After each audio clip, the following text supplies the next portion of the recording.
Assalamualaikum warahmatullahi wabarakatuh. Bismillahirrahmanirrahim. Alhamdulillahirabbil alamin. Wa bihi nasta'in ala umuri dunya waddin. Wassalatu wassalamu ala sayyidina Muhammad wa ala alihi wa sahbihi ajma'in. Subhanaka la ilma lana illa ma 'allamtana innaka antal alimul hakim. Wa la hawla wa la quwwata illa billahil aliyyil azim. Alhamdulillah, kita syukur pada Allah Subhanahu Wa Taala pada pagi ini sama-sama dapat kita meneruskan kuliah tafsir kita menerusi surah Taha. Sebelum kita meneruskan pengajian kita, saya mohon maaf kerana tak dapat hadir pada hari Isnin yang lalu kuliah kitab Riyadhus Salihin atas sebab-sebab yang tidak dapat dielakkan. Baik, pada pagi ini insya-Allah kita akan menyambung pengajian kita menerusi surah Taha bermula dengan ayat 15. Dan saya akan bacakan terlebih dahulu ayat 15 dan 16. A'udzu billahi minasy syaithanir rajim. Bismillahirrahmanirrahim. Inna as-sa'ata atiyatun akadu ukhfiha litujza kullu nafsin bima tas'a fala yasuddannaka 'anha man la yu'minu biha wattaba'a hawahu fatarda. Shadaqallahul azim. Baik, sambungan kepada kisah Nabi Musa AS, ya. Jadi Allah Subhanahu Wa Taala telah perkenalkan, ya, Allah Ta'ala mengatakan pada Nabi Musa AS, akulah Allah, bukalah kasut kamu, capal kamu, kerana kamu di lembah tua yang suci, aku telah pilih kamu. Kemudian Allah Subhanahu Wa Ta'ala perintahkan Nabi Musa AS supaya menyembahnya, iaitu mentauhidkan Allah Subhanahu Wa Ta'ala, mendirikan salah. Kemudian Allah Subhanahu Wa Ta'ala berfirman kepada Nabi Musa AS, innas sa'ata atiyatun, sesungguhnya as-sa'ah, iaitu hari kiamat, ya. Jadi antara nama hari kiamat ialah as-sa'ah. Jadi walaupun as-sa'ah ini maksud asalnya ialah masa, ya, maksud asalnya ialah masa, waktu, tetapi ada kalanya membawa maksud hari kiamat, hari akhirat. Kerana hari kiamat itu adalah kemuncak kepada seluruh masa. Jadi masa ni bermula daripada semenjak dunia ini diciptakan, dengan bumi, dengan langit, dengan matahari, dengan bulan dan sebagainya, sampailah maknanya kata sepanjang masa yang Allah Ta'ala ciptakan ni, kemuncaknya ialah bila? Kemuncaknya ialah hari kiamat. Kerana itu dipanggil as-sa'ah. Sesungguhnya hari kiamat atiyatun, pasti akan datang. Akadu ukhfiha, hampir-hampir aku menyembunyikannya. Jadi dalam menafsirkan akadu ukhfiha di sini ada beberapa tafsiran yang dikemukakan oleh para ulama tafsir. Ya, ada ulama yang mengatakan bahawa akadu ukhfiha, akadu itu bermaksud arada, iaitu aku mahu, aku berhasrat, aku berkenan, aku nak, aku berkehendak untuk menyembunyikannya. Kalau mengikut tafsiran begini, jelaslah mudah difahami, ya. Ini tafsiran ini yang dikemukakan oleh Imam Baghawi dan ada juga disebutkan oleh Imam Al-Alusi. Tafsiran ini juga yang dipegang oleh Al-Akhfash, ya, salah seorang ulama bahasa Arab, ya, kerana akadu membawa maksud arada, iaitu aku mahu. Tetapi akadu juga membawa maksud aqrab, maksudnya aku hampir-hampir. Jadi ada ulama yang menafsirkan begini, akadu ukhfiha maksudnya ialah hampir sahaja aku menyembunyikannya hatta terhadap diriku sendiri. Di sini perlu pada penjelasan. Bagaimana Allah Ta'ala menyembunyikan hari akhirat kepada Allah sendiri, sedangkan Allah Ta'ala tidak ada sesuatu pun yang tersembunyi daripada pengetahuannya. Maka kata para ulama, ya, sebenarnya ini adalah uslub atau gaya bahasa orang Arab. Orang Arab kalau dia menyembunyikan sesuatu, dia akan mengatakan, aku menyembunyikan perkara ini hatta walaupun ke atas diriku sendiri. Aku akan rahsiakan perkara ni walaupun untuk diriku sendiri. Mana ada orang boleh rahsiakan benda yang dia tahu kepada diri sendiri? Kalau dia tahu benda tu, mestilah benda itu tidak tersembunyi daripada dia. Ini kata para ulama bahasa Arab, ini hanyalah gaya bahasa saja. Hanya nak menunjukkan bahawa betapa yang mengatakan begitu nak supaya perkara itu disembunyikan, dirahsiakan serahsia-rahsianya. Ya. Jadi kata Ibn Abbas radhiyallahu anhuma, maksud akadu ukhfiha, maksudnya ialah akadu ukhfiha min nafsi. Hampir-hampir aku menyembunyikannya daripada diriku sendiri. Sebenarnya tidaklah, tak ada benda yang tersembunyi daripada Allah. Allah tahu semua. Macam mana Allah Ta'ala menyembunyikan sesuatu daripada Allah juga? Tak boleh lah. Tapi ulama bahasa Arab kata maksudnya ialah, seperti mana kata Imam Al-Alusi, maksudnya ialah ini adalah gaya bahasa yang biasa digunakan oleh orang Arab, ungkapan yang biasa digunakan oleh orang Arab. Maksudnya ialah aku akan menyembunyikannya sehabis-habisnya. Macam tu maksud dia. Ya. Itu maksud dia. Dan ada lagi lah tafsiran-tafsiran yang lain. Walau apa juga tafsiran, ya, kesemuanya itu merujuk kepada satu perkara yang sama, iaitu hari kiamat itu adalah sesuatu yang disembunyikan oleh Allah Subhanahu Wa Taala.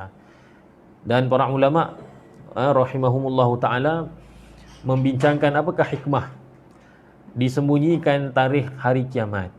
Apa hikmahnya? Kata Imam Qurtubi, faedahnya ialah untuk memberikan perasaan takut kepada manusia, supaya manusia ni tidaklah, maksudnya supaya manusia ni tidaklah bermudah-mudahan, ya, makna kata sambil lewa saja dalam melakukan ketaatan kepada Allah dalam di atas muka bumi ini. Jadi bila dirahsiakan tarikh itu, manusia sentiasa dalam keadaan khauf, dan juga haul, takut dan juga risau, bimbang, kan? Sebab bila-bila masa sahaja boleh berlaku hari kiamat. Sebahagian yang lain seperti Imam Syekh Sulaiman Al-Jamal dalam hasyiahnya ke atas kitab tafsir Al-Jalalain mengatakan bahawa hikmah disembunyikan hari kiamat atau tarikh hari kiamat dan tarikh kematian itu ialah kerana apa? Kerana Allah Ta'ala telah pun berjanji bahawa Allah Ta'ala tidak akan terima taubat apabila sudah hampir kepada keduanya. Kan ada hadis, dua hadis menyebutkan bahawa Allah Ta'ala tidak menerima taubat apabila sudah hampir dengan keduanya. Sudah hampir dengan kiamat, sudah hampir dengan kematian. Ya. Pertama hadis mengatakan bahawa Allah Ta'ala menerima taubat, innallaha yaqbalu taubata 'abdin ma lam yughargir. Sesungguhnya Allah Subhanahu Wa Ta'ala menerima taubat seorang hamba sehinggalah apabila nyawanya sudah berada di kerongkong. Yang kedua ialah hadis berkenaan dengan Allah Ta'ala menerima taubat selagi mana matahari belum terbit di sebelah barat. Jadi Allah dah berjanji bahawa taubat tidak akan diterima dengan hampirnya kedua-dua tersebut. Apabila hampir kepada kedua-dua masa tersebut, masa kematian dan masa berlakunya kiamat. Maka kata Syekh Sulaiman Al-Jamal, kalaulah manusia ni mengetahui bahawasanya waktu matinya sudah hampir, ya, ataupun waktu kiamat sudah hampir, maka pastilah manusia akan sibukkan diri dengan maksiat sepanjang hayat dia. Kemudian bila nak hampir kematian atau hampir kepada kiamat, barulah dia sibuk bertaubat.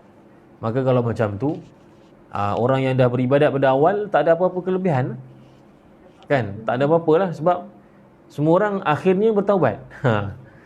Tapi bila dirahsiakan, maka ada orang yang memang sudah buat persiapan dan ada orang yang mati dalam keadaan tak buat persiapan. Na'udzubillah min zalik, kita minta jauh.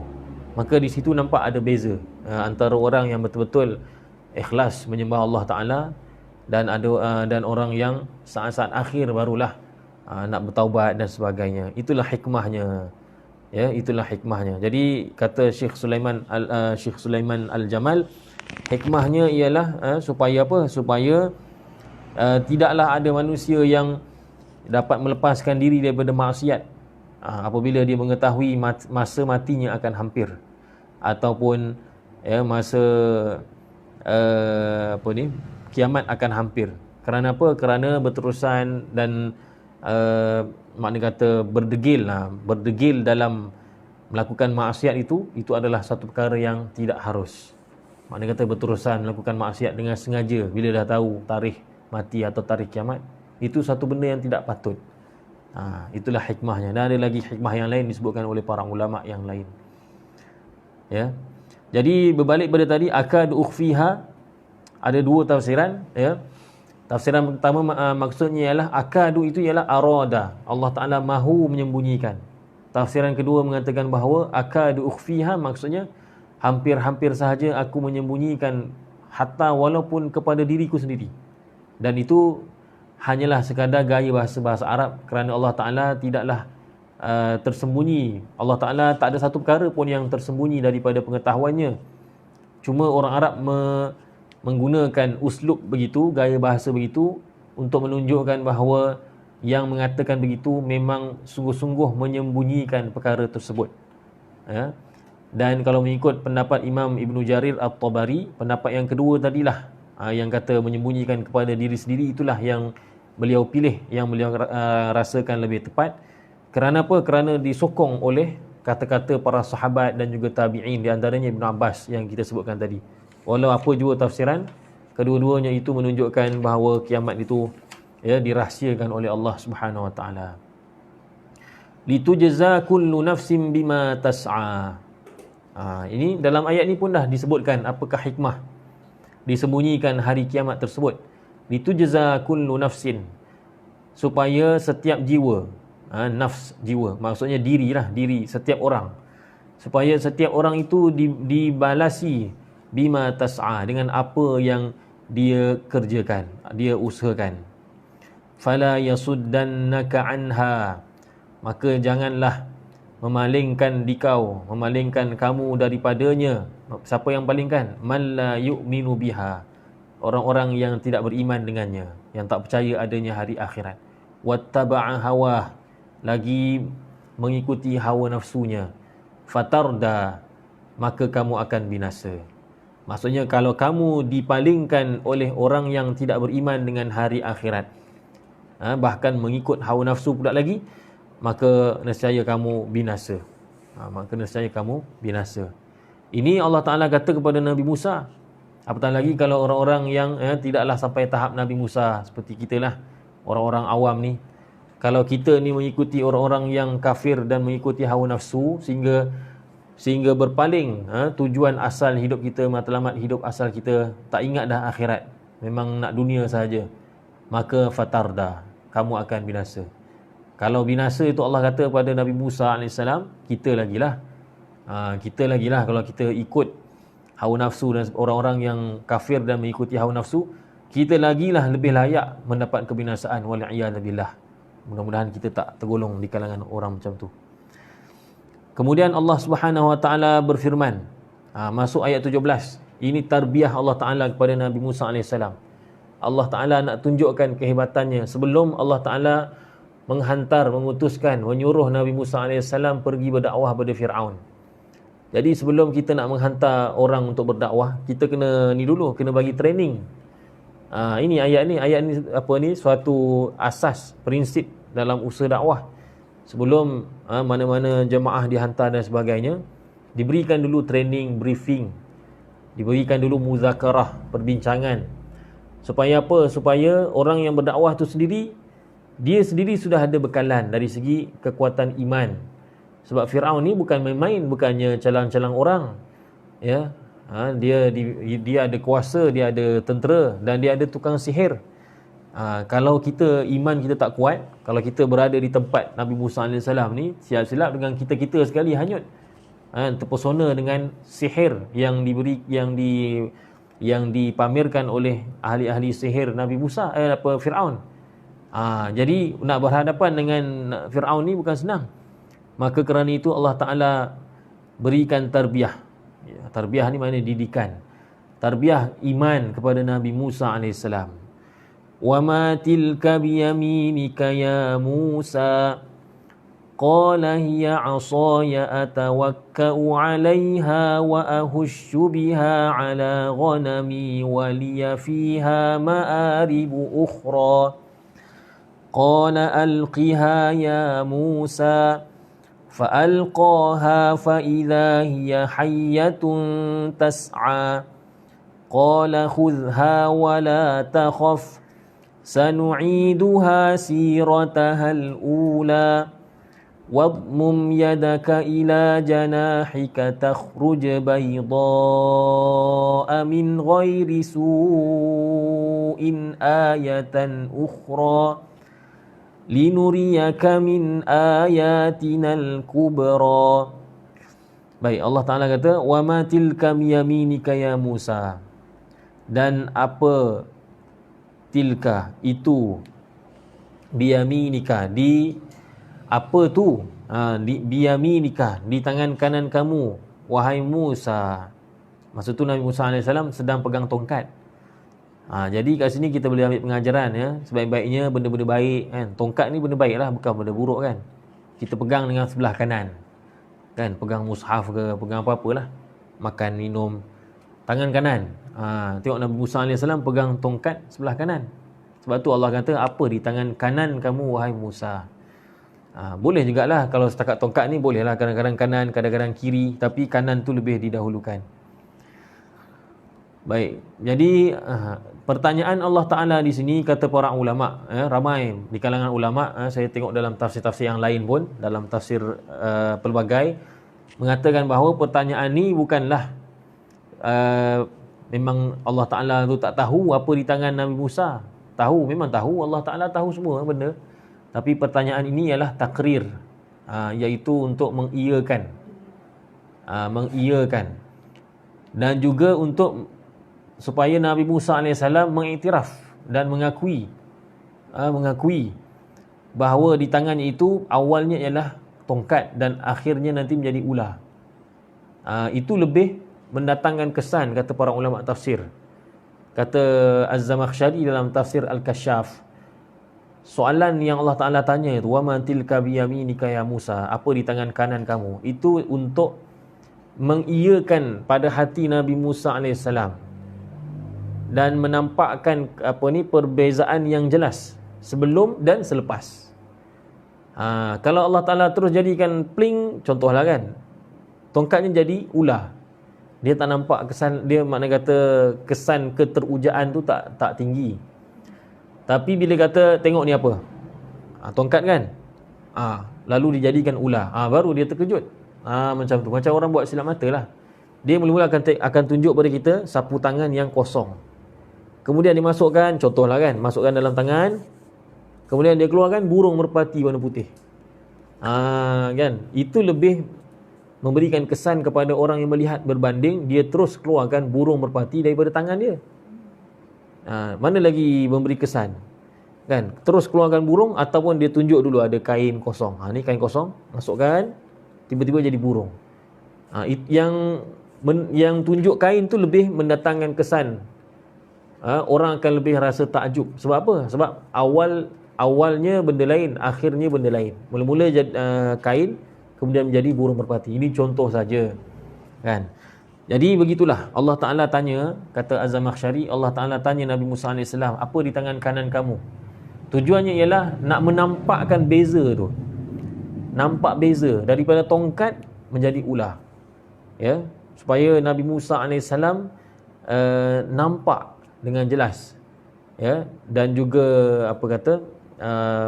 memberi perhatian kepada kudrat Allah Subhanahu wa Ta'ala yang dizahirkan itu, ya, tanda kudrat Allah Ta'ala yang dizahirkan itu. Lalu kata Nabi Musa AS, ya, kata Nabi Musa AS, qala, kata Nabi Musa AS, hiya asaya, ia itu ialah apa yang di tanganku itu, asaya, tongkat aku. Sebenarnya kata para ulama, bila Allah Ta'ala tanya apa di tangan kanan kamu, cukup dah tu. Bila kata hiya asa pun dah cukup dah. Tapi Nabi Musa AS tambah lagi, ya, hiya asaya, ia adalah tongkatku. Disandarkan pada diri dia pula. Atawakka'u 'alaiha. Tambah lagi jawapan. Masya-Allah. Aku tawakkak maksudnya aku bertekan ke atasnya, maksudnya ketika berjalan, berpaut atau bertekan, bersandar kepada tongkat tadi, menggunakan tongkat tadi untuk berjalan. Wa ahushu biha ala ghanami, dan aku menurunkan atau memukul daun-daun pokok dengan tongkat ini, ala ghanami, untuk turunkannya atau bagi makan kepada kambing-kambingku. Jadi Nabi Musa AS mengembala kambing. Sebab itu kata Nabi SAW dalam sebuah hadis, tidak ada seorang Nabi melainkan semuanya pernah mengembala kambing. Mengembala kambing. Itu nombor 2. Nombor 3 lah. Asaya atawakka'u 'alaiha wa ahushu biha 'ala ghanami waliya fiha ma'aribu ukhra. Dan bagiku fiha, pada tongkat tersebut, ma'aribu ukhra, hajat-hajat yang lain. Maksudnya banyak keperluan aku terhadap tongkat ini, yang tongkat ni boleh buat. Masya Allah. Allah Ta'ala tanya satu je. Allah Ta'ala tanya, apa di tangan kanan kamu? Tapi dia jawab 3, 4. Pertamanya, kata Syekh Tantawi rahimahullah Ta'ala, Nabi Musa AS kata, mula-mula sekali, pertamanya jawab dah, asa, tongkat. Itu dah memadai dah. Tapi diidhafahkan, disandarkan pada dirinya. Allah tak tanya pun tongkat siapa. Allah tanya apa benda, jawapannya tongkat lah. Tapi dia kata tongkat saya, ada saya tu. Ada pengakuan bahawa tongkat tu adalah tongkat Nabi Musa AS, tongkat milik dirinya. Dah 2. Kemudian disebut pula tentang tongkat itu digunakan untuk turunkan ataupun jatuhkan daun-daun untuk bagi makan kepada kambing.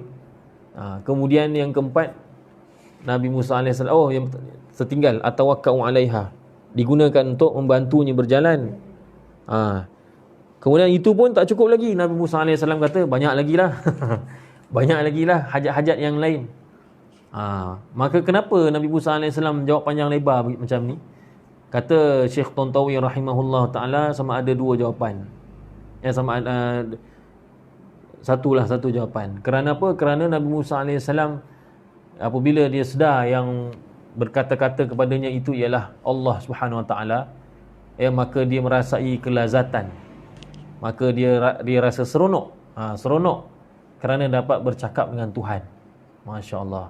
Kan macam kita lah, bila kita dapat, dah lama kita tak balik kampung kan, jumpa mak kita ke ayah kita ke, bila sekali kita balik tu, panjang lah kita sembang, kan, panjang sembang sampai ke malam, kadang-kadang banyak benda kita nak cerita. Macam itulah Nabi Musa AS, bila dia sedar bahawa yang sekarang ni Allah Ta'ala yang sedang berdialog dengan dia.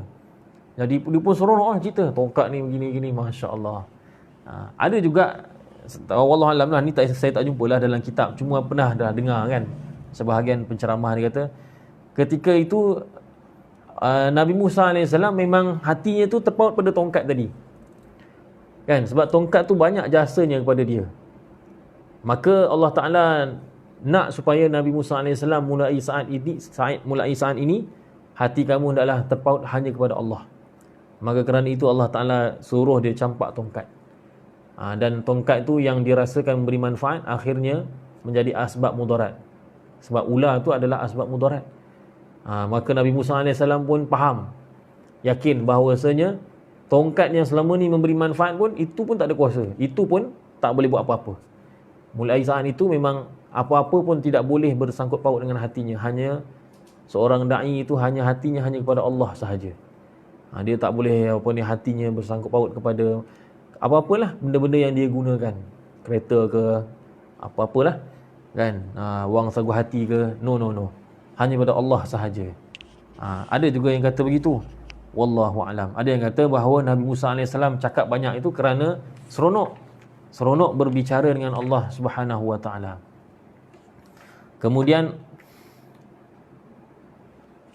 Allahumma salli ala sayyidina Muhammad. Pada kalimah pada ayat waliya fiha ma'aribu ukhra, waliya fiha, Waliya tu asalnya wali lah, wali, dan bagiku. Waliya fiha ma'aribu ukhra, dan bagiku pada tongkat itu ada hajat-hajat yang lain. Ini kalau mengikut tafsir-tafsir, banyak tafsir mengulas apakah ini maksudkan dengan hajat lain itu. Jadi banyak tafsir mengatakan panjang lebar. Tongkat tu boleh buat beginilah, boleh buat beginilah. Ya, yang mana sebenarnya tidak ada keperluan pun untuk ditafsirkan begitu, kata Imam Ibn Katsir. Imam Ibn Katsir kata, sebahagian ulama tafsir bila menafsirkan waliya fiha ma'aribu ukhra, maka mereka menambah, katanya tongkat itu boleh bercahaya pada waktu malam, boleh bergerak sendiri, jaga kambing ketika dia tidur. Nabi Musa tidur, tongkat tu bergerak sendiri, jaga kambing. Dan ada yang kata bahawa tongkat tu kalau dipacakkan di atas tanah, ya, maka tongkat tu menjadi pokok yang besar yang boleh melindungi Nabi Musa AS, memberikan teduhan kepada Nabi Musa AS, dan banyaklah perkara-perkara lain yang mana kata mencari adat yang luar biasa. Maka kata Imam Ibn Katsir, ini kata beliau zahirnya nampak macam riwayat-riwayat Israiliyat. Tambahan-tambahan begitu ialah Israiliyat, kata Imam Ibn Katsir.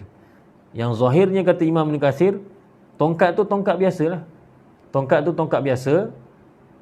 Ada manfaatnya, tapi manfaat yang biasalah, seperti boleh turunkan daun, boleh jaga, maknanya Nabi Musa AS boleh gunakan untuk berjalan dan sebagainya. Ketika itu belum ada unsur luar biasa pada tongkat itu. Kata Imam Ibn Katsir. Kata Imam Ibn Katsir lagi, kalaulah tongkat itu ada kuasa-kuasa luar biasa, maka pastilah Nabi Musa AS tak terkejut ketika tongkat itu menjadi ular. Kan? Nak terkejut apa? Dah selama ni memang tongkat tu boleh bergerak lah, boleh jaga kambing sendiri. Jadi apa nak terkejutnya? Oh, betul juga kata Imam Ibn Katsir. Ya, jadi Imam Ibn Katsir kata cukuplah kita tahu tongkat tu tongkat biasa. Apa yang disebut oleh Nabi Musa, itulah dia yang boleh dibuat oleh tongkat tadi. Tak lebih daripada itu.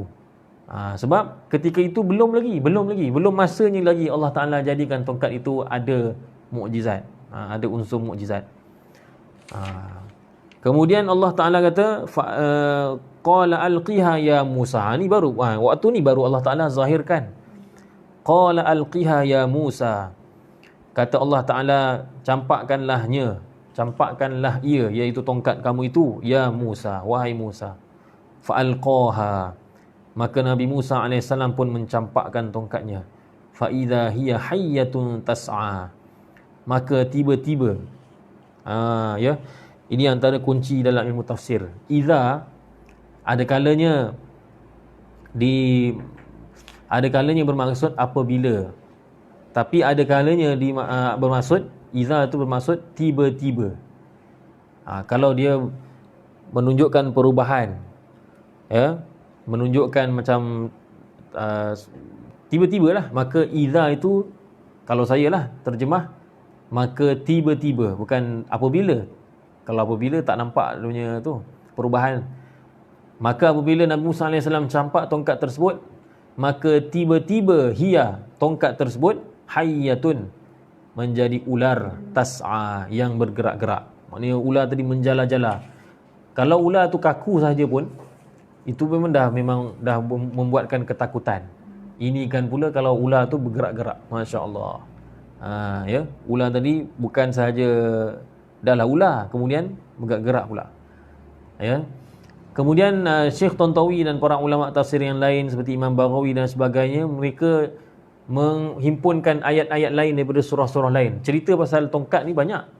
Cerita tentang tongkat Nabi Musa ni ada dalam surah Asy-Syu'ara, dalam surah An-Naml. Jadi kalau dalam ayat yang lain, Allah Subhanahu wa taala dalam surah Asy-Syu'ara, Allah kata apa?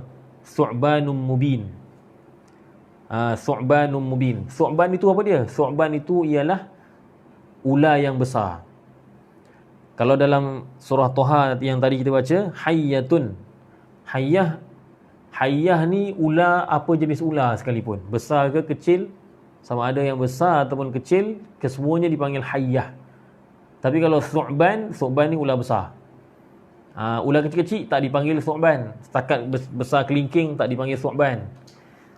Jadi dapat dipahami di sini bahawa hayyah dalam ayat ini bukan ular biasa, ular besar.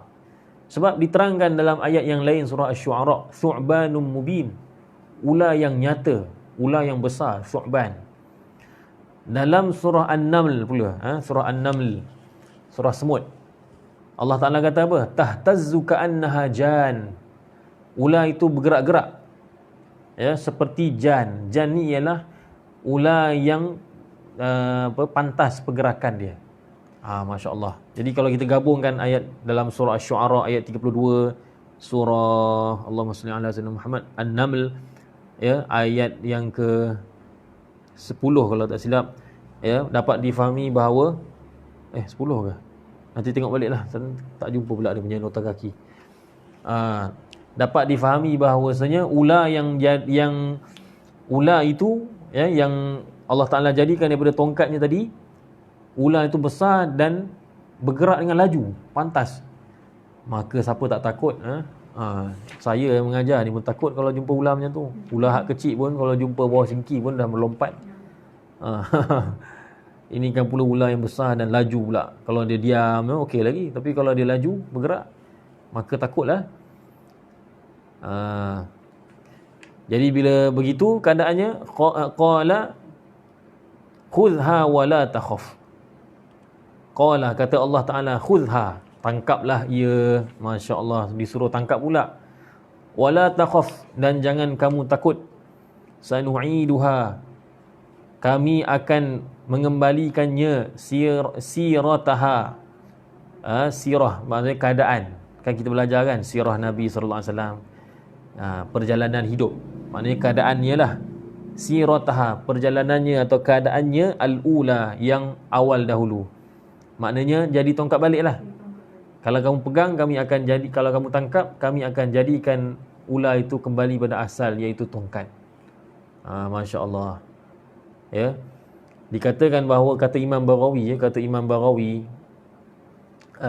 ketika Allah Ta'ala kata khudhha, tangkaplah ia, Nabi Musa AS pun macam kita jugalah, takut. Nabi Musa AS, kata Imam Baghawi, ketika itu memakai jubah luar. Macam kita tengok para habib pakai tu kan, jubah yang dipanggil mudarra'ah ke apa, midra'ah ke, jubah yang luar, macam jubah imam tu, yang diperbuat daripada bulu. Maka Nabi Musa AS gunakan jubah itu sebagai pelapik untuk tangannya. Maksudnya macam ni lah, nak tangkap tu dengan berlapik. Lalu Allah Ta'ala kata, jangan tangkap dengan tangan kamu, hendaklah kamu tangkap dengan tangan kamu. Masya Allah, lagilah. Kalau berlapik dengan kain ni okey lagi kan, tapi Allah kata tangkap dengan tangan kamu. Itu kata Imam Baghawi lah, kata Imam Baghawi rahimahullahu ta'ala. Kemudian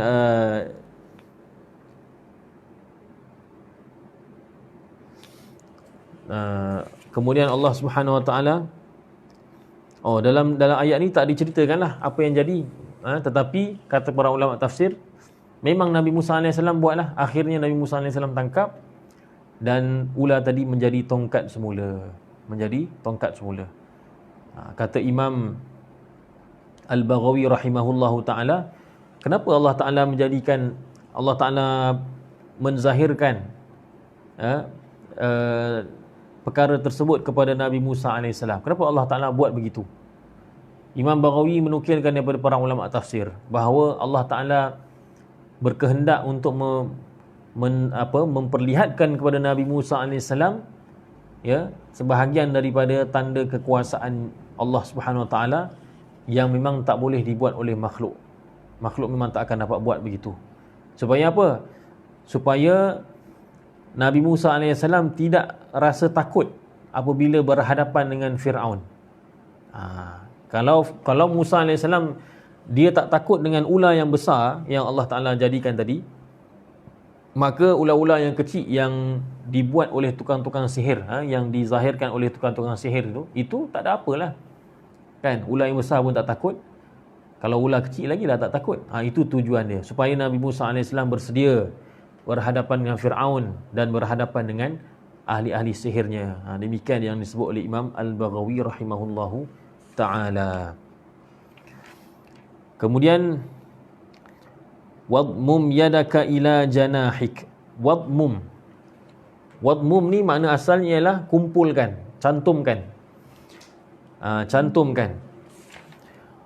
Yadaka, tangan kamu, ila, kepada janahika. Janah ni maksudnya ialah kepak asalnya, kepak kamu. Jadi kepak di sini maksudnya apa dia? Ni lengan ni. Lengan kita ni lah, dua lengan kita ni, inilah kita punya kepak kita. Jadi apa maksudnya? Cantumkanlah tangan kamu ke kepak kamu. Maksudnya ialah kata Imam Mujahid, maksudnya masukkan tangan kamu di bawah lengan kamu. Maksudnya letak di ketiak. Masukkan tangan kamu di bawah ketiak kamu. Apa jadi? Takhruj bayda. Nescaya tangan kamu akan keluar dalam keadaan putih. Bayda, putih. Min ghairi su. Putih itu tanpa keburukan. Min ghairi su, keburukan. Apa maksud tanpa keburukan? Maksudnya kata Imam Baghawi, putih itu bukanlah putih seperti orang yang terkena sopak. Kan ada orang kena sopak kan, kulit dia putih.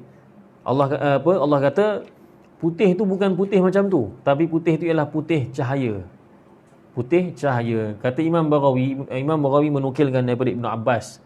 Kata Ibn Abbas, tangan Nabi Musa itu Allah Ta'ala kurniakan, Allah Ta'ala jadikan bercahaya, ya, pada waktu malam dan siang, seperti cahaya matahari dan bulan. Masya Allah. Maknanya bila Nabi Musa AS, ni mukjizat Nabi Musa AS, ni pada ketika itu baru diberikan mukjizat tersebut. Bila Nabi Musa AS masukkan tangannya di bawah ketiak, bila keluar balik, maka tangannya itu akan bercahaya dengan cahaya yang sangat indah, sangat terang. Bukan putih-putih biasa, tapi putih yang betul-betul putih. Itu mukjizat yang kedua. Pertama tongkat, yang kedua mukjizat tangan yang bercahaya. Ya, ayatan ukhra, sebagai ayat ataupun tanda kekuasaan Allah atau tanda kebenaran Nabi Musa AS, ukhra, yang lain. Maknanya Allah bagi pada dia dua. Pada peristiwa ini Allah Ta'ala berikan pada Nabi Musa AS dua mukjizat. Linuriyaka min ayatinal kubra, supaya kami menunjukkan kepada kamu min, sebahagian daripada tanda-tanda kami yang besar-besar. Jadi min di sini sebahagian. Ya, min maksudnya sebahagian. Bermakna apa? Kalau Allah kata dua tanda ni adalah sebahagian daripada tanda-tanda kami yang besar, maksudnya ada lagi lah. Maksudnya ada lagi mukjizat-mukjizat yang lain yang akan menyusul. Allah Ta'ala dah beritahu pada Nabi Musa AS, berita khabar gembira. Ada lagi, jangan risau. Ini yang aku bagi ni hanya sebahagian sahaja.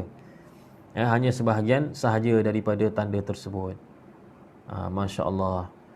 Kata Imam Al-Hasan Al-Basri rahimahullahu ta'ala, ya, apabila Nabi Musa AS keluarkan tangannya daripada ketiaknya tadi, maka ka'annaha misbah, seolah-olah tangan tu misbah, iaitu pelita. Maka fa'alima Musa annahu qad laqiya rabbahu ta'ala, maka tahulah Musa, fahamlah Nabi Musa AS, yakinlah Nabi Musa AS bahawa sesungguhnya dia memang benar-benar telah bertemu dengan Tuhannya. Sebab yang boleh buat begitu Tuhan je, Allah je yang boleh bagi macam tu. Nabi Musa AS pun yakinlah, ni memang betul-betul perintah ni memang daripada Allah, wahyu ni memang daripada Allah. Itulah fungsi mukjizat. Mukjizat itu fungsinya ialah untuk meyakinkan bahawasanya wahyu itu datang daripada Allah. Kalau orang menolak mukjizat, maknanya dia macam mana dia nak percaya wahyu? Itulah pentingnya mukjizat. Kemudian Allah Subhanahu Wa Taala mengisahkan lagi. Allah Taala perintahkan Nabi Musa. Setelah Allah Taala tarbiyah Nabi Musa, Allah dah ajar dah. Tengok wahai Musa, tongkat yang selama ni kamu rasa tongkat, aku boleh buat lebih daripada itu. Dan tangan kamu yang biasa macam ni, aku boleh buat jadi bercahaya. Maka setelah aku, Allah nak bagi tahu pada Nabi Musa, setelah aku bagi pada kamu tarbiyah dan juga mukjizat pada kamu, aku perintahkan kamu, idhhab ila fir'auna innahu tagha. Pergilah kepada Fir'aun, sesungguhnya dia telah melampaui batas. Melampaui batas di sini, ulama tafsir menerangkan banyaklah. Antaranya pertama ialah dia mengaku Tuhan. Itu memang melampaui batas sungguh. Mana ada orang mengaku dirinya Tuhan? Allahu Akbar. Teruk lah. Menyembah Tuhan lain pun dah teruk, apatah lagi mengaku dirinya Tuhan. Para ulama kata iblis pun, sejahat-jahat dia pun, dia tak mengaku diri dia Tuhan. Dia tak mengaku diri dia Tuhan, kan? Iblis mengaku Allah tu Tuhan, cuma dia tu belagak sikit, sombong. Dia sombong, dia tak nak taat perintah Allah. Tetapi Fir'aun ni Masya Allah, dia mengaku diri dia Tuhan. Itulah tagha, melampaui batas. Yang keduanya, melampaui batas dari sudut dia menzalimi rakyat jelata, khususnya menzalimi Bani Israel. Disuruh buat kerja berat, ya, kemudian ditangkap yang perempuan, berlaku rogol dan sebagainya, bunuh anak-anak kecil dan sebagainya. Itulah juga dimaksudkan dengan tagha. Jadi Allah Ta'ala kata, idhhab ila fir'auna innahu tagha. Ya, pergilah kamu kepada Fir'aun, sesungguhnya dia telah melampaui batas. Qala rabbi shrah li sadri. Jadi Nabi Musa AS bila dengar perintah Allah begitu, Nabi Musa AS terus meminta pertolongan daripada Allah supaya dibantu dalam misi dakwahnya. Begitulah. Ya, apabila kita diberikan tanggungjawab, terus sahaja kita memohon pertolongan daripada Allah. Kalau di negara Arab, kalau sekiranya dalam mesyuarat ke apa ke, kita diberi tanggungjawab, mereka akan kata apa? Allahul Musta'an. Itu adat kebiasaan mereka, kan? Contohnya dalam mesyuarat apa-apalah, mesyuarat surau ke masjid ke. Jadi dia kata, Haji bertugas untuk sediakan makan, minum, apa semua, iftar. Dia kata Allahul Musta'an. Macam kita kan biasa, okey baik. Confident je, macam boleh buat sungguh. Mereka orang Arab lah, dia biasa akan sebut Allahul Musta'an. Apa-apalah kita bagi tanggungjawab pada dia, kan. Haji nanti tolong gini-gini, Allahul Musta'an. Hatta di universiti pun, kalau kita minta tolong kan pada kerani tu kan, nanti tolong ni bersihkan sikit, tadi ada kucing berak kawan, Allahul Musta'an. Dia kata macam tu, Allahul Musta'an. Dia kata Allah lah tempat meminta pertolongan. Maknanya dia meminta pertolongan kepada Allah supaya dapat menunaikan tanggungjawab yang diberikan. Macam itulah Nabi Musa AS. Dia tak kata, okey bos, beres beres kan, confident sungguh. Beres. Nabi Musa AS kata, kata Nabi Musa AS, Rabbi syrah li sadri. Rabbi syrah li sadri. Wahai Tuhanku, isyrah li, lapangkanlah sadri, dadaku, iaitu hatiku. Ya, lapangkanlah dadaku ataupun hatiku. Dada tu maksudnya apa yang ada dalam dada lah, iaitu hati. Apa maksud minta lapang dada ni? Kata Syekh Tantawi, maksudnya berikan aku nur iman, cahaya keimanan dan cahaya kenabian, supaya aku dapat menggalas tanggungjawab dengan gembira dan dengan seronok. Masya-Allah. Ya, dapat menggalas tanggungjawab dengan gembira, dengan kerehatan, dengan lapang dada. Allahumma salli ala sayyidina Muhammad. Tak silap saya pernah baca dalam tafsir yang lain mengatakan bahawa lapang dada di sini maksudnya ialah tak takut. Tak takut. Ya. Jadi ada beberapa tafsiran lah. Maksud wahai Tuhanku, lapangkanlah dadaku, ada beberapa tafsiran. Maksudnya yang pertama, berikanlah aku cahaya keimanan. Sebab nak berdakwah ni kena ada iman yang kuat. Yang kedua, hilangkan ketakutan. Pun sama juga termasuk dalam kategori isyrah li sadri. Wa yassir li amri. Dan permudahkanlah urusanku. Ya, permudahkanlah urusanku. Kemudian katanya lagi, wahlul 'uqdatam min lisani. Wahlul, dan bukalah. Wahlul ni maksudnya simpulan tu kita buka. Uqdah, uqdah tu simpulan. Dan rungkaikanlah simpulan, satu simpulan min lisani, daripada lidahku. Ya. Allahumma salli ala sayyidina Muhammad. Kata Imam Ibn Kathir, kita mungkin tertanya kenapa tiba-tiba Nabi Musa AS minta supaya dibukakan simpulan pada lidahnya. Kata Imam Ibn Kathir, Nabi Musa AS itu sebenarnya ada lathar. Lathar ni maksudnya pelat. Nabi Musa AS ni dia pelat sedikit. Ya. Imam Ibn Kathir kata, pada ketika mana Nabi Musa AS ketika kecil, ketika dia berada dia dibesarkan di istana Firaun, kan isteri Firaun Asiyah yang ambil kutip kutip Nabi Musa AS ketika Nabi Musa AS dihanyutkan dalam kotak tu kan, kotak kayu. Jadi dia dibesarkan dalam istana Firaun. Jadi ketika dia berada dalam istana Firaun, Firaun telah pun uji dia. Firaun bagi dia kurma dan juga arang batu yang panas. Arang batu yang tengah panas. Masya-Allah. Lalu Nabi Musa AS mengambil arang batu tadi dan masukkan bara api, masukkan ke dalam mulutnya, maka terbakarlah sebahagian mulutnya, lidahnya. Itu kata Imam Ibn Kathir. Ya. Kalau tengok dalam tafsiran yang lain panjang lagi. Dalam tafsir Baghawi kata ada dua riwayat. Ada riwayat mengatakan bahawa sebab kenapa Firaun buat begitu ialah Nabi Musa AS ketika berada di pangkuan Firaun, dia telah lempang Firaun. Pam.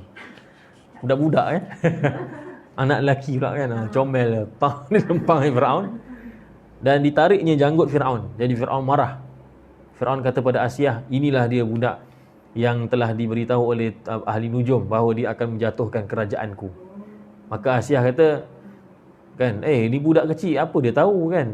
Budak biasalah tu, apa yang kamu nak takut dengan budak? Itu pun baru kena lempang sikit dah dah marah. Jadi Firaun pun uji Nabi Musa AS yang dalam keadaan budak tadi, dalam keadaan baby tadi, maka diletakkan dua benda. Kurma dan juga bara api. Dalam tafsir Al-Baghawi dan Al-Qurtubi, dia kata bukan kurma tapi permata dan juga bara api. Maknanya ada kata kurma dan bara api, ada kata jauhar ni permata dan juga bara api. Maka ketika Nabi Musa AS memang budak yang bayi yang bijak. Kalau tak bijak macam mana boleh jadi Nabi? Nabi Musa AS memang nak ambil tu yang kurma ataupun jauhar kalau mengikut riwayat yang lain. Permata. Tetapi dalam tafsir Baghawi kata, kalau tak silap saya dalam tafsir Baghawi, dalam tafsir tersebut mengatakan bahawa ketika Nabi Musa AS nak ambil permata tersebut, Jibril AS diperintahkan oleh Allah alihkan tangan Nabi Musa AS, akhirnya dia terambil bara api dan masukkan dalam mulutnya.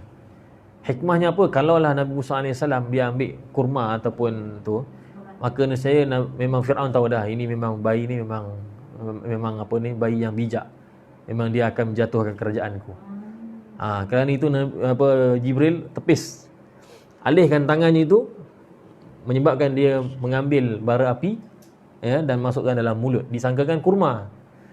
Sebab dia dalam otaknya memang nak ambil kurma, tapi dia tepis, akhirnya ambil masuk mulut bara api tadi.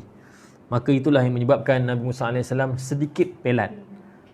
Sedikit pelat, kata Imam Ibn Kathir dan lain-lain. Dalam riwayat yang lain, kata Imam Baghawi, ada riwayat lain mengatakan bahawa Nabi Musa AS ketika kecil pernah main dalam istana Firaun. Jadi dia terjumpa satu batang kayu. Maka kayu tu, biarlah budak kan, bila jumpa batang kayu ni, suka, seronok betul dia. Batang mop ke, batang apa lagi, semualah apa ni lah, rotan ke, memang dia suka. Maka Nabi Musa AS pun ambil batang kayu tu dan dipukul-pukulnya. Maka sampai pada Firaun pun dipukulnya kepala Firaun. Itu yang Firaun marah. Itu yang Firaun buat ujian tadi kepada Nabi Musa AS. Maknanya ada dua riwayat. Imam Ibn Kathir kata lagi, kalau kita tengok dalam ayat ini, Nabi Musa AS kata apa? Wahlul uqdatan, dan rungkaikanlah satu simpulan. Uqdah ni maknanya satu simpulan.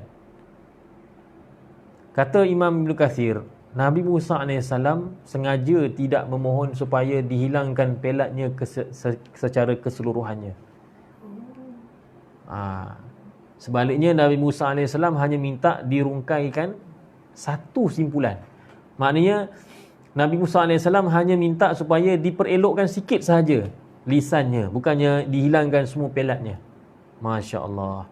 Kata Imam Ibn Kathir, ini menunjukkan daripada sini dapat difahami bahawa Nabi Musa AS memohon kepada Allah hanya sekadar hajat sahaja, keperluan. Kan? Kata Imam Ibn Kathir, para anbiya, para nabi, mereka tidak meminta pada Allah melainkan hanya sekadar keperluan. Kerana itulah masih berbaki pelat pada lidah Nabi Musa AS. Sebab itulah dia perlukan pada Nabi Harun. Sebab Nabi Harun lebih fasih bicaranya. Nampak? Kat sini pun kita boleh mengambil pengajaran. Kalau kita nak minta pada Allah ni, minta sekadarnya lah. Janganlah minta sampai mana kata, uish, lebih-lebih sangat kan. Minta sekadarnya lah, apa yang kita perlukan. Kalau nak lebih pun lebih sikit je lah. Sekadar untuk kata apa, sebagai tambahan sikit. Sekadar apa, masa depan sikit ke, cukup. Jangan minta yang lebih-lebih sangat, yang melampau-lampau sangat kan. Para anbiya mereka minta hanya sekadar keperluan. Sebab tu dia kata wahlul uqdatan min lisani, dan rungkaikanlah satu daripada lidahku, satu simpulan sahaja daripada lidahku. Maknanya kurangkan sikit lah, kurangkan sikit pelat pada lidah aku ni. Bukan semua, bukannya Nabi Musa AS minta supaya dipulihkan sepenuhnya, tidak. Kata Al-Hasan Al-Basri lagi, Nabi Musa AS telah meminta supaya dirungkaikan satu ikatan, satu simpulan daripada lidahnya. Walau sa'ala akthar, kalaulah Nabi Musa AS minta lebih daripada itu, la'a'ta, maka nescaya Allah pasti akan bagi. Masya Allah. Kalau diminta supaya jadi fasih, memang Allah bagi. Tapi begitulah para anbiya, mereka tidak gopoh dalam berdoa kepada Allah Subhanahu Wa Taala. Masya Allah. Ada satu dalam tafsir Qurtubi disebutkan bahawa ada riwayat mengatakan bahawa tangan Nabi Musa AS ketika bayi tu, ketika dia pegang, mungkin kita tertanya kan, kalau lidah dia terbakar, tangan tak terbakar? Tangan terbakar, tangan pun terbakar. Dalam tafsir Al-Qurtubi mengatakan, satu riwayat mengatakan bahawa tangan Nabi Musa AS pun ada kesan terbakar. Ada kesan terbakar. Jadi ketika Nabi Musa AS datang kepada Fir'aun, maknanya inilah selepas Nabi Musa AS dah dapat wahyu ni, nanti akan datang cerita Nabi Musa AS sampai ke Mesir dan dakwah Fir'aun. Fir'aun tanya kepada Musa, kepada Tuhan siapakah, kepada Tuhan yang mana yang kamu dakwahkan? Maknanya kamu ni nak ajak kami ni menyembah Tuhan yang mana? Maka ketika itu Nabi Musa AS gunakan poin tadi. Dia kata, aku menyeru kamu kepada Tuhan yang telah menyembuhkan tanganku, yang mana kamu tidak mampu sembuhkan. Sebab masa kecil tu, masa tangannya terbakar tu, Fir'aun bukan dia pun sayanglah budak kan. Dia telah cuba sedaya upaya, bawalah tabib apa semua, pakar-pakar perubatan untuk sembuhkan tangan Nabi Musa, tapi tak boleh. Tetap ada kesan pada tangan yang terkena api tu. Maknanya Nabi Musa AS, Fir'aun, walaupun kuat macam mana pun, hebat macam mana pun, dia pun tidak mampu nak menyembuhkan tangan Nabi Musa AS. Tapi kan tadi Allah Ta'ala kata, kamu masukkan tangan kamu ke dalam ketiak, kamu keluar elok, cantik, bercahaya pula lagi. Jadi Nabi Musa AS bila nanti dia berdakwah pada Fir'aun, Fir'aun kata, kamu ni nak suruh kami sembah siapa? Maka Musa AS kata, aku nak menyuruh kamu dan semua ni menyembah Tuhan yang telah menyembuhkan tanganku, yang mana kamu dahulu gagal menyembuhkan tanganku. Masya Allah. Poin itu digunakan ketika berdakwah kepada Fir'aun nanti. Allahu Akbar. Kemudian Nabi Musa AS berkata lagi, doanya, yafqahu qawli. Tujuannya ialah tujuan diminta supaya dirungkaikan uqdah pada lidahnya itu ialah supaya mereka dapat memahami perkataanku. Oleh kerana Nabi Musa AS tak minta supaya dijadikan fasih 100%, maka Nabi Musa AS minta supaya adanya pembantu. Waj'alli waziran min ahli, dan jadikanlah bagiku seorang wazir. Wazir ni kalau istilah sekarang menteri lah. Menteri, tapi maksud asalnya ialah penyokong. Minta kepada Allah supaya ada wazir. Wahai Allah, jadikanlah bagiku penyokong daripada ahliku, keluargaku. Siapa dia? Harun akhi. Harun, saudaraku. Jadi akhi ni dia boleh untuk abang dan boleh juga untuk adik lelaki, dua-dua boleh akhi. Jadi kat sini tak diterangkan Harun akhi. Harun adalah saudaraku. Harun ni abang ke Musa abang? Kita tahulah dua-dua ni adik-beradik, tapi siapa abang, siapa adik? Musa ke Harun? Jawapannya Nabi Harun lah yang abang. Nabi Harun adalah abang. Ya. Kat sini menunjukkan bahawa tak semestinya abang tu jadi ketua. Kalau adik tu lagi baik, adik jadi ketua. Bismillah. Kan kadang-kadang dalam keluarga tak boleh ni, kita Kak Long kita ada lagi. Kalau Kak Longnya tu tak mampu nak menguruskan apa ni keluarga, contoh mesyuarat tentang pusaka apa kan, dia tak mampu, tak payahlah tunggu dia. Mana-mana adik-beradik take over lah benda tu. Kan? Dia lah yang jadi pemimpin kepada adik-beradik yang lain. Samalah Nabi Musa AS. Nabi Musa AS yang utama. Harun menjadi wazirnya, pembantu. Walaupun Harun adalah abangnya. Jadi siapakah Nabi Harun AS? Kita dah tahu Nabi Harun ni abang kepada Nabi Musa AS. Tapi apakah ciri-cirinya, sifatnya? Kata Imam Qurtubi, Nabi Harun ini dia lebih berisi daripada Nabi Musa. Lebih besarlah badannya daripada Nabi Musa, lebih berisi badannya dan lebih tinggi daripada Nabi Musa AS. Yalah dia abang, mestilah lagi tinggi kan. Dan juga lebih putih kulitnya berbanding Nabi Musa. Nabi Musa sedikit hitam sikit. Ya, kulitnya tidaklah putih, dia gelap sikit. Harun lebih putih dan lebih fasih lidahnya. Dan para ulama berbeza pendapat tentang beza umur di antara Nabi Harun dan Nabi Musa. Kata Imam Qurtubi dan Imam Baghawi dan lain-lain, ada yang kata bahawa, ni saya gabungkanlah semua, ada yang kata bahawa bezanya, jaraknya setahun saja.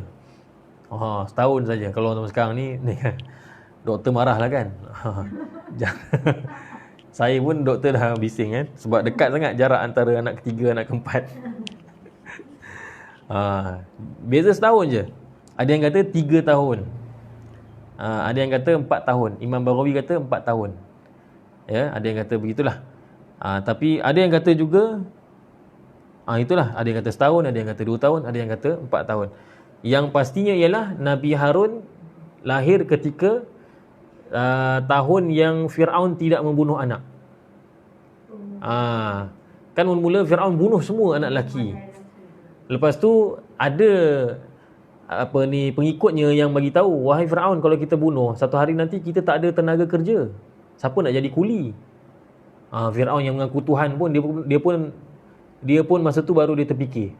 Kata Tuhan. Dia pun kata, betul juga Dia pun tahu tindakannya salah. Maka diperintahkan, okey, kita setahun kita bunuh, setahun kita tak bunuh. Ditakdirkan oleh Allah. Ya, Nabi Harun lahir ketika tahun yang tidak ada perintah untuk membunuh anak lelaki. Selamatlah. Dan ditakdirkan oleh Allah, Nabi Musa AS lahir pada tahun yang diperintahkan dibunuh anak lelaki. Masya Allah. Menarik sebenarnya cerita Nabi Musa ni. Sebab tu Nabi yang paling banyak, paling panjang dan detail kisahnya ialah Nabi Musa AS. Yang sampai pada kita lah, maklumat yang sampai. Nabi Musa AS paling banyak sekali.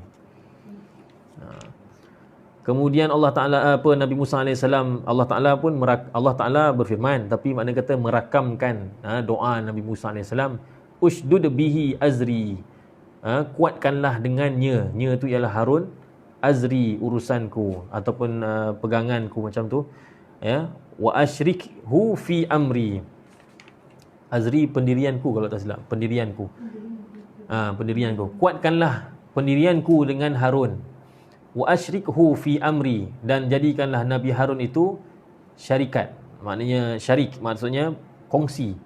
Jadikanlah Nabi Harun tu berkongsi, maksudnya bersertaku di dalam urusanku. Kai nusabbihaka katsira, supaya kami dapat bertasbih kepada kamu dengan banyak. Wa nadhkuraka katsira, dan kami dapat mengingatimu sebanyak-banyaknya. Innaka kunta bina basira, sesungguhnya kamu melihat keadaan kami, kamu melihat kami. Maknanya Itulah doa Nabi Musa AS. Di akhirnya Allah Ta'ala mengatakan, qala, kata Allah Ta'ala, qad utita su'laka ya Musa.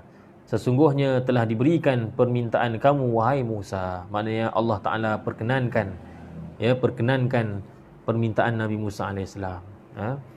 Maknanya akhirnya Allah Ta'ala lantiklah Harun sebagai Nabi juga, sebagai Rasul.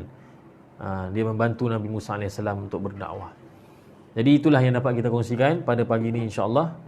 Ada lagi sambungannya nanti, insyaAllah pada minggu depan kita sambung, kita lihat apa yang akan terjadi seterusnya dalam kisah Nabi Musa AS ini, insyaAllah.